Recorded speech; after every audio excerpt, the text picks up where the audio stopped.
One cannot talk about organizing in the LGBT community without talking about the impact of AIDS. Like the rest of the country, Grand Rapids began to deal with the AIDS crisis in the 1980s. Larry Abbott remembers when the first meeting was organized to respond to AIDS and the creation of the AIDS Task Force. We formed the organization, we called it the Grand Rapids AIDS Task Force. And that later on evolved into the AIDS Resource Center. But we worked that out of,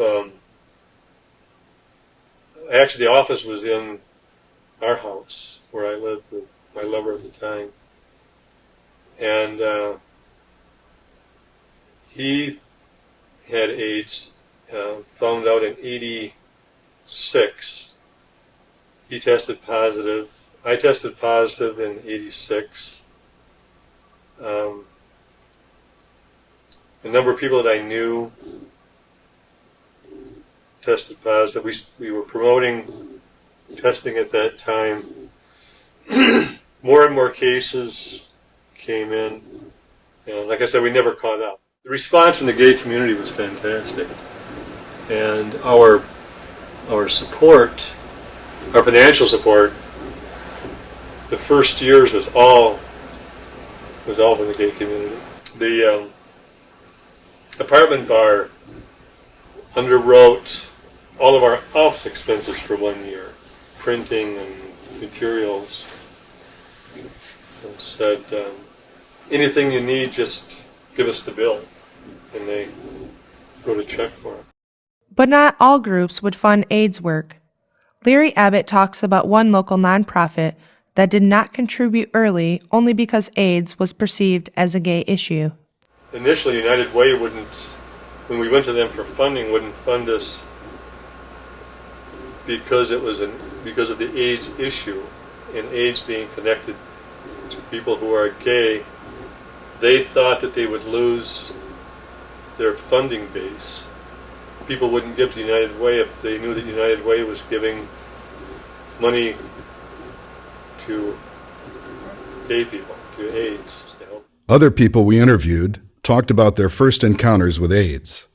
The first pastoral act that Reverend Bruce Roller performed was to visit a man dying of AIDS. The first thing that I did, my first official act when I came to Grand Rapids as pastor, I arrived in the afternoon and was called to the bedside of a young man who was dying from AIDS-related complications. And he had been written up in Grand Rapids Magazine, had had a lot of publicity around him, but under an assumed name, that sort of thing. When I got here, I got that call, went out, sat by his bedside and with his mother and him, and we talked for probably 10 minutes.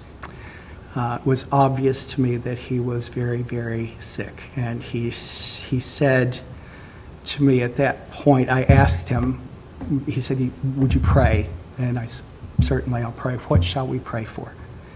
And his response was, pray that it won't hurt and that I can just get out of this. And so we prayed for him to have a gentle passing from this life.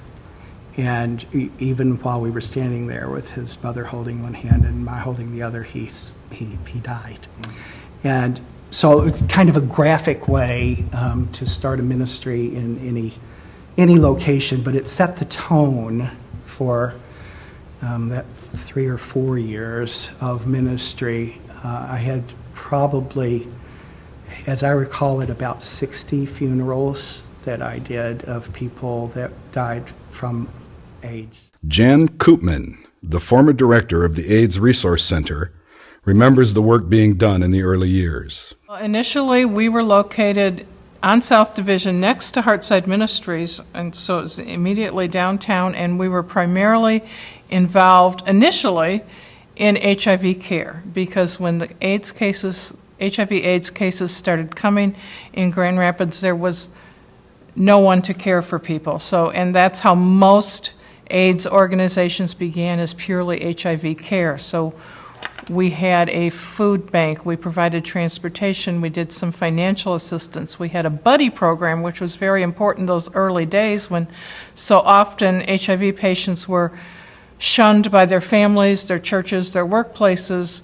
We developed a cadre of volunteers who got matched with people with HIV to provide support and care for them. So that it was initially all about care for the first few years, and then later we got into HIV prevention.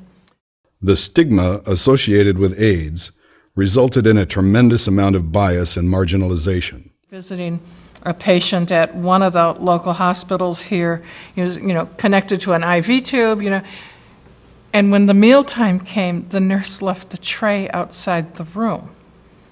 So this guy had to go drag his IV thing over to the door to get his food because the nurse was afraid to go in to the room with someone. And just like, oh my gosh, this isn't the kind of precautions that make sense, And we'd get the phone calls from people like, can't I get it from mosquitoes? Can I get it from toilet seats? And you try to educate people on that.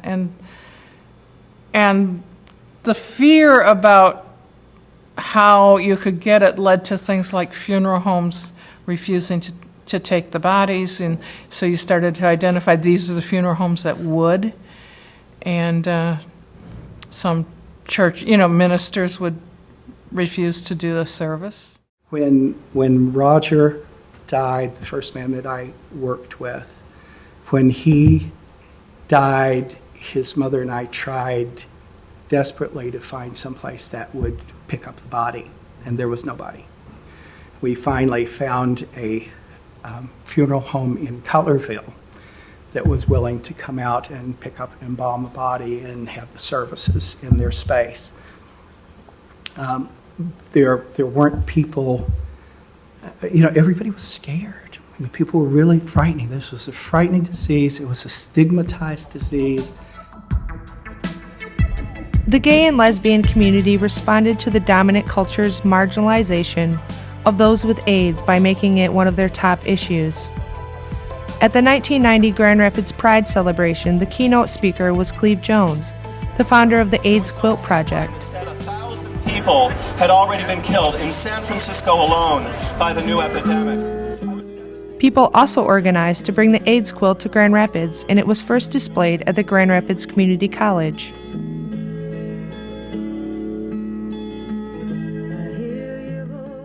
New panels will be added to the quilt during special ceremonies Monday night.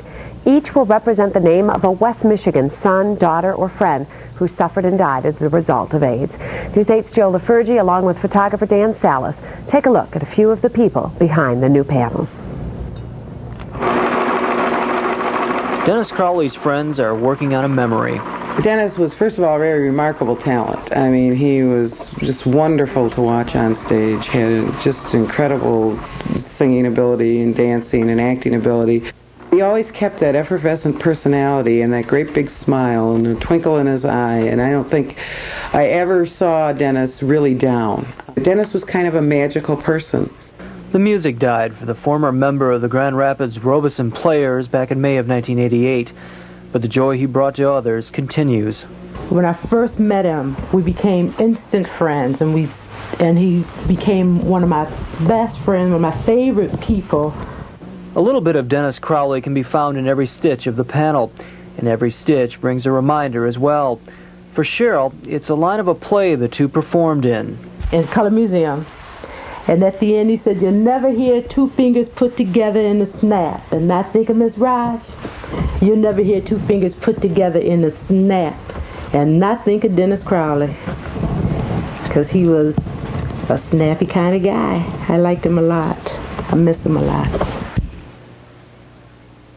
In Grand Rapids, Joe LaFurgie, News 8.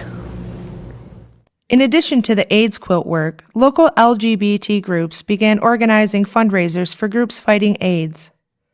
Here's a news story about an art sale to raise money for the AIDS Foundation of Kent County.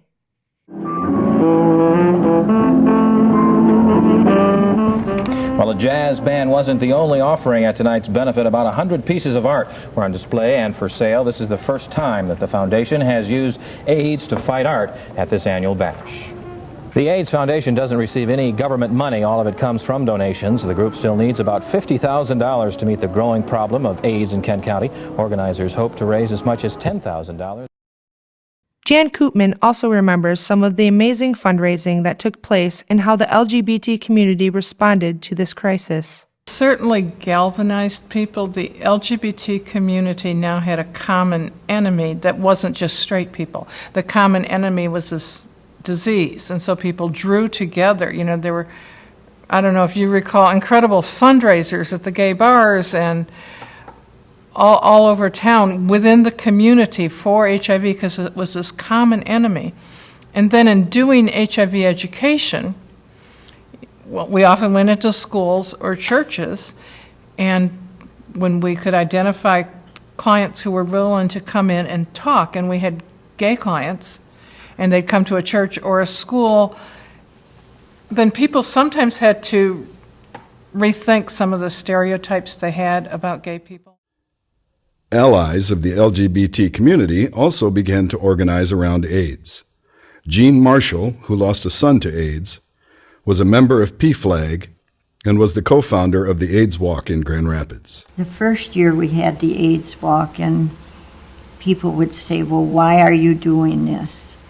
And I would just say, well, I just feel it's something that has to be done. It's time that we were doing it in Grand Rapids. They're doing it all over, and that was my answer.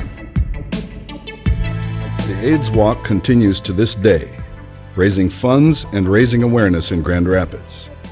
Other AIDS-focused projects emerged later, such as a project that Drew Stopples was involved in through the Kent County Health Department. In Grand Rapids, I headed a campaign called the Show You Know campaign. We branded it. It was an HIV prevention effort based out of Kent County Health Department. I did a big media blitz on that. I did a lot of social networking. I talked to people in the community, gay and straight, who had a vested interest in the public health push to reduce the prevalence of HIV and AIDS.